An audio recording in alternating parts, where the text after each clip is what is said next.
sublisted for the recruitment into the Gambia Armed Forces for the year 2013, that the Gambia Armed Forces will continue to conduct the recruitment exercise in the provinces and in Banjul on the following dates. Monday, 7th January 2013 at the Farafanye Military Barracks in Farafanye, Tuesday, 8th January 2013 in Lamenkoto Barracks, Lamenkoto, and another exercise will be staged on Wednesday, 9th January 2013 in Basse, and Thursday, 10th January 2013 in Mansakonko, with further recruitment exercise scheduled for Friday, 11th January 2013 in Kanilai, and a similar exercise will be held on Saturday, 12th January 2013 at the Naval Command Basse, Banjul. Prospective candidates are hereby reminded to bring along original copies of the following documents: school leaving certificate or vocational training or trade certificates for tradesmen, birth certificate and national identity cards, and any other relevant documents. Scores of volunteers, among them a sizable number of security personnel, Saturday morning took part in the monthly cleanup exercise. Our Louis Mendy accompanied officials of the National Environment Agency, and he reports members of the security services were in the forefront of the national cleanup exercise. Security forces, as usual, are in the forefront of this monthly national cleansing exercise. From Westfield to Tobokoto, the Serekunda Bundung Highway, as well as the Westfield Tipper Garage Highway, police officers look relentless in keeping the streets clean. When we talk of that it's a national issue. So being a recruit or being an instructor working with the recruits, I think is so ideal to come out at our large number to participate as how it is expected. Because if you check there where discipline is started and inculcated to the recruits, so the outcome of the recruits, at least I can say, is impressive. The Gambia Armed Forces, as custodians of the strong belief that a healthy population is the symbol and beginning of national development, are also keen to the national call. This Operation Clean Nation has been an initiative of His Excellency the President, who is our Commander-in-Chief. So the armed forces, we don't reason over orders. Once they are given, we are duty-bound to execute them. That is why whenever there is this settle, we make sure that we come out in full force to participate. GAF personnel expressed their desire to involve in a broader scope in the national event if provided with equipment for the job. At Kombolami, it is a community that largely responded to the cleansing exercise, a scenario that was absent in the Greater Banjul area. The Lamin Ward Councillor told GRTS that this is because his people were thoroughly sensitized about its importance to their health. The tractors we are using is from the CDDP fund, project. In fact, we had one tractor from the CDDP, but I was able to make it possible to buy another tractor from the amount of money that we accrue from the other tractor. In Birkama, the fully packed market septic tank, which can pose health problems to many, is kept clean, courtesy of Your Change for a Change volunteers. The non-charitable organization for change in society marks its second-year anniversary, and this engagement is part of the celebration marking the milestone event. The pit latrine may be clean today but dirty the next day, as vendors and buyers turn the spot into a dumping ground.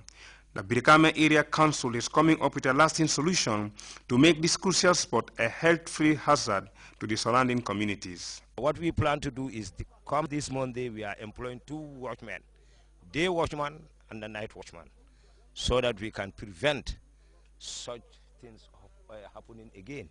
And then secondly, I think Gambians, we should change our attitudes towards waste. NEA officials say the goal of this presidential directive can only come to fruition with genuine response from the masses. Since this is absence, a change of attitude towards waste management is the answer. Louis Mendy, GRTS. The new Prime Minister of Burkina Faso discusses with his new cabinet plans to reduce the term of the presidency ahead of the 2015 presidential polls. And 8 workers struggle to deal with the humanitarian crisis at the Bolingam refugee camp in the eastern Congolese city of Goma. These and other stories coming right after this break.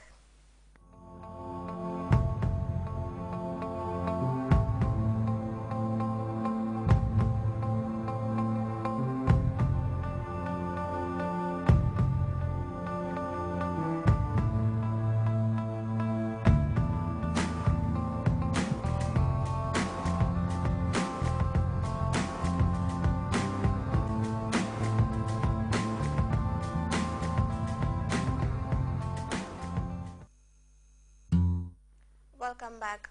Scores of people have held demonstration in the Bangui capital of the Central African Republic. The demonstrators are angered by the increasing instability gripping the Central African country. Meantime, despite government pledges of a peaceful end to the rebellion, rebel fighters have continued their advancement on key government positions, including the capture of 2 new cities. And the new Burkina Prime Minister has held meetings with his 32-member cabinet ahead of plans to reconstruct the term of the presidency in time for the 2015 elections. We have details of that story and others in this roundup report. Demonstrations are being held in Bangui to protest the rebel advance. The Prime Minister has confirmed that the government will open negotiations with the rebels on Tuesday in Libreville, Gabon. Although Seleka, an alliance of 3 rebel groups, has promised not to invade Bangui, on Friday they captured 2 cities, Alindo and Kouango. Burkinabe Prime Minister Luc Adolphe Thiaw held his first meeting with ministers on Friday.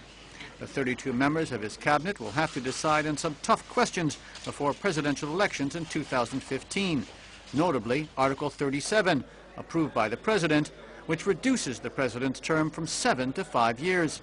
Under the article, President Compaoré would not be allowed to stand for re-election.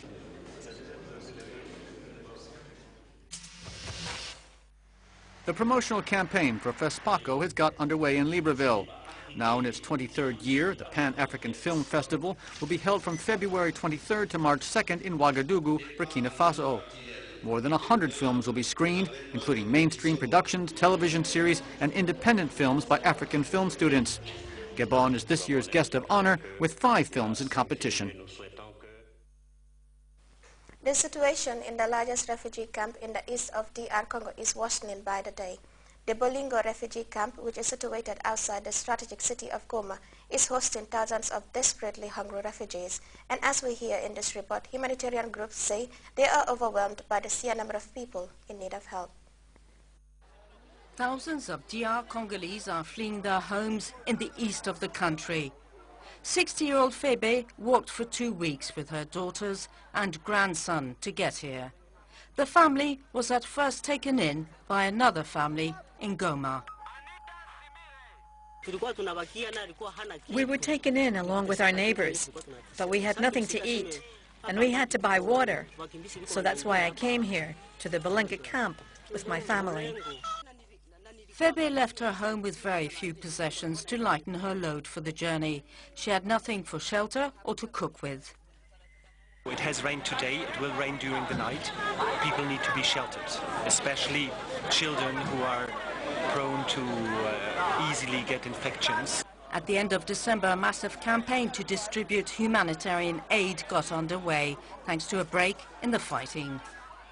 Oxfam is part of a big multi-agency NFI distribution today, organized principally by UNICEF, and we're distributing to each household a kit of basic items such as blankets, cooking utensils, things of that nature. Basic items that they need in order to have a household that can be self-sufficient. The tarpaulin will help me cover my tent. It will protect me from the sun, and I won't have to listen to the noises outside. The pans will also help me because I won't have to look for somewhere to cook, and that's very important. Febe is worried about armed attacks against the displaced in the camp. Close to 1 million people live in camps like this in North Kivu. Half of them arrived since last April, when the M23 rebels started fighting to control eastern DR Congo.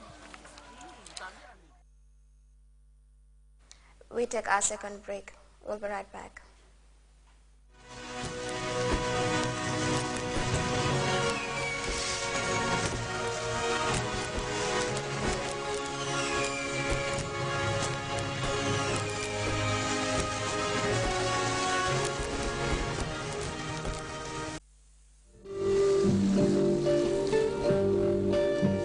Very nice country.